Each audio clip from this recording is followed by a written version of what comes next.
چې یو مسلمان یو اهل اسلام مسلمان مومن چې مونږ او تاسو یې دعوه کړو او شل کاله او دیش کالم د ایمان او د اسلام دعوی وکړي عملم چې هر څنګه دی اسلام او د ایمان دعوا الحمدلله مونږ او تاسو کوو الله موږ له استقامت راکا نو په معاشره کې چې یو مسلمان د بل مسلمان مدد کا مدد چې زمونږ او په تاسو کې ډیر کم دی او په معاشره کې چې یو مسلمان د بل مسلمان حاجت پورا کول کچې څه حاجت یې دی حاجت مندی د خپل وس مطابق یو مسلمان بل مسلمان پورا گئی وسیمی مالی جانی بدنی کو نور سنی لسانی یو خبر اور تکړی شي او باغې باندې ولا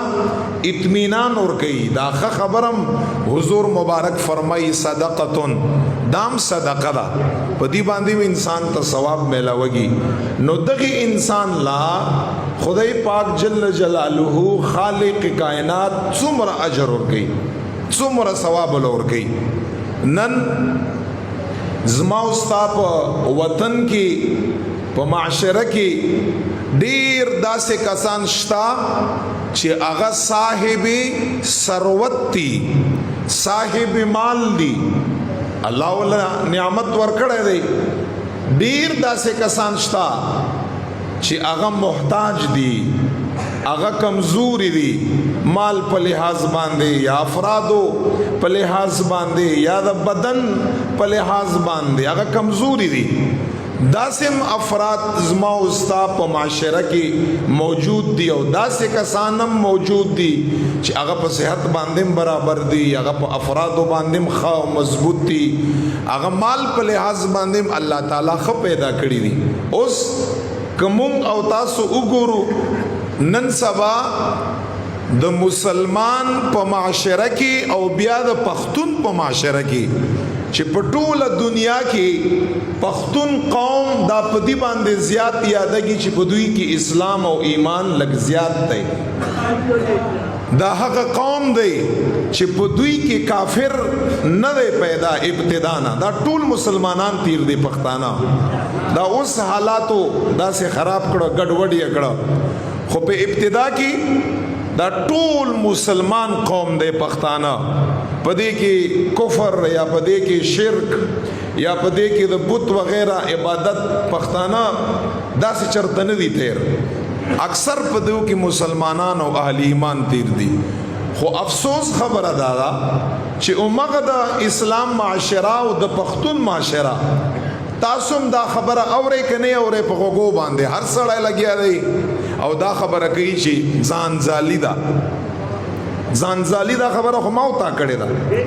دا او تا خو زما او ستا په کور کې دا خبره شي زما او ستا په معاشره کې دا خبره شي دغه خبره مقصد خدا دی چې ما او تا خپل نسبی رور سرم کومک او مدد نکړو بیا دی خدا مقصد شو حالان کې د یو مسلمان د یو مومن د مسلمان په معاشره کې پکار د چې هغه جذبات دای د ایمان او د اسلام د وجه نه پکار د چې جذبات یادای پکار د چې دا یو قسم ل په هغه کې تړپی یو قسم ل په هغه کې محبتي چې خپل رور خو ډیر یو نږدې شری زما د معاشري یو مسلمان رور که هغه حاجتمندي هغه ضرورتمندي هغه محتاجي پکار د چې پزړه کې دا جذبه ولري چې زب ان شاء الله د هغه حاجت روايي کړم ان شاء الله زب داغه مدد کوما زب داغه ضرورت پوره کوما که هغه مالی دی که هغه جانی دی که هغه لسانی او قولی دی پکار د چې هر مسلمان پزړه کې دا جذبه اوساتي او بیا د خپل وس مطابق اوساتي چې چاله خدای پاک جل جلاله توفیق ورکړي دی زمونږ او تاسو چې په معاشره کې کله داسې افراد وی موجود وي ان شاء الله تعالی زما او ستا معاشره به خلکو ته ښایسته ښکاري زما او ستا معاشره به داسې معاشره وي چې دا به بیا د اسلام مطابق معاشره وي د ایمان مطابق معاشره وي د قرآن مطابق معاشره وي د حدیث مطابق معاشره وي د اخلاقیات مطابق معاشره وي د انسانیت مطابق معاشره وي ان شاء الله تعالی همغه تاسو کې اورز پورز باندې دا جذبه دا راکې ختمږي د معاشري رور هغه اسم پاتې دی مسلمان رور هغه اسم پاتې دی کزما او پتا کې د هغه حاجت پورا کول ک هغه زما او ستا کې قوت وی او کنه وی هغه اسم پاتې دی والله زما او ستانه د خپل رور د کور رور د مور نه پیدا رور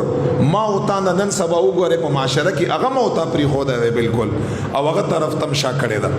نن خبره به پم دی باندې ارتکم صرف بل طرف ته نه زما پم دغه یو سیز باندې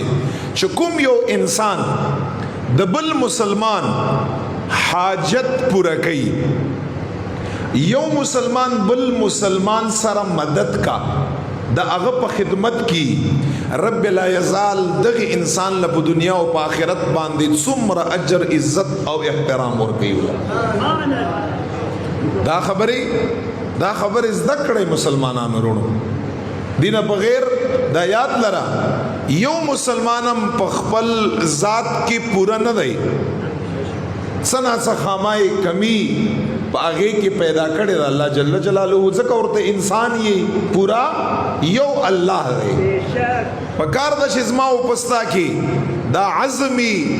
زما او پستا کې دا جذبي چې په یو ځای کې مسلمان حاجتمند دی په یو ځای کې مسلمان ضرورتمند دی په یو ځای کې مسلمان د زما مدد ته په انتظار باندې دی په کار د چې د خپل وس مطابق ما او تا مخ دغه مسلمان رور نه ګرځو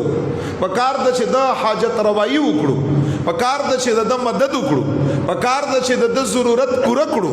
او بغیر څه د احسان نه بیا ته هغه اجر ته ګوره چې کوم اجر لب لا یزال د طرف نستا د پاره په دې مدد باندې مقرر دی